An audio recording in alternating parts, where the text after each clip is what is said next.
Hello, this is Rev Don Lewis coming to you from beautiful Chicago.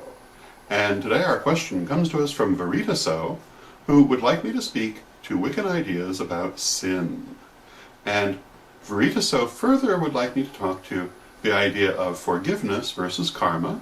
And Veritaso has sent along the URL of a website that contrasts Wiccan and pagan ideas versus Christian ideas and makes the argument that the Bible is a book of absolute standards, and he would like my take on this as well, because apparently it's bothering him.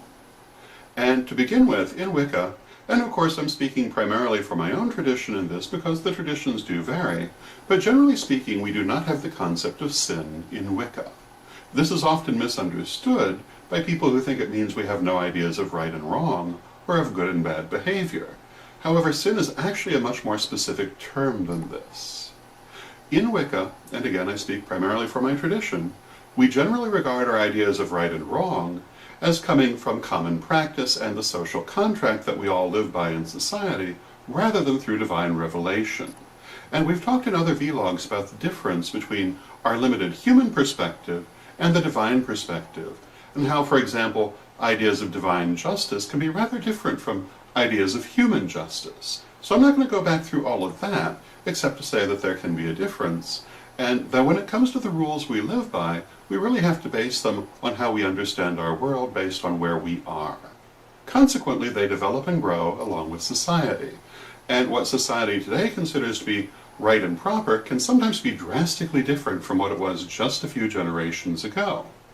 For example, if you look at issues such as women's rights, or racial ideas, you will see that what is considered to be right today would not have been considered to be right 200 years ago, and what was considered to be right 200 years ago would not be considered to be right today. And so we must be flexible in our ideas and able to grow and develop. Now, the idea of sin doesn't really have to do with this kind of good and bad. The idea of sin, as I understand it, is anything that separates you from deity. In the Wiccan religion, we believe that deity is immanent. Your connection to deity is inside you, and it is always there, and nothing can separate you from deity. Therefore, there cannot be that concept of sin. Yes, you can do bad things, and these may bring you bad karma, but your connection to deity is still right there. It's always right there, no matter what. Nothing will make that more distant. Nothing can also make it any closer either. It's always the same. Sometimes we lose sight of it. Sometimes we feel alienated from it or isolated from it, but that's us. The connection is actually still right there. So, with that understanding of sin, no, we don't have it in the Wiccan religion. It is totally different to our teachings. And it does not mean that we don't have right and wrong. Now, Veritaso also asked me to speak to the idea of forgiveness versus karma. And because we don't have the idea of sin, and we also don't have the idea of forgiveness of sin per se, Veritaso asks if this means that he is relegated to working things out only through the machinations of karma. And we've talked about this in other vlogs as well. The idea of karma is to learn the lesson of the situation. This can be done by repeating that situation, but there are other ways to do it too. And when you learn that lesson, the attachment is released. Until you do, it will be repeated. And it's not repeated just 3 times, it's as many times as you're still holding on to that attachment until you learn that lesson. It can be far more than 3. It can also be less. So yes, there are other things that you can do besides reliving the situation to satisfy the needs of karma and release it. There are a number of techniques for karmic disentanglement, of which the most powerful is probably soul retrieval. There are others as well. I'm not going to go through a wide range of them except to say that they are there. So, although we do not have forgiveness of sin per se, we do have other ways of alleviating bad karma besides simply living through it.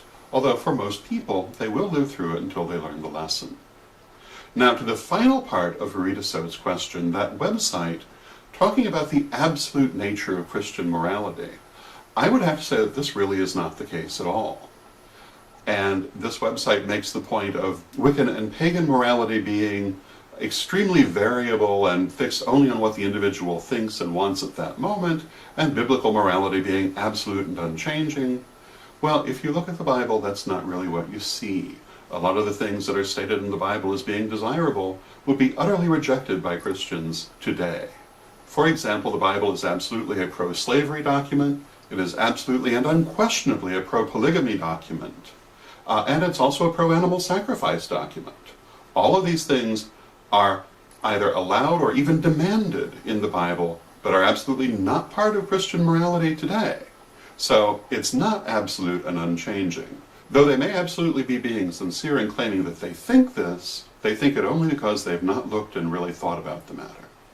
So their morality, like our morality, also grows and changes. So I hope that answers your question within our limited scope of time in the vlog, and gives you some food for thought, and until next time, may you blessed be.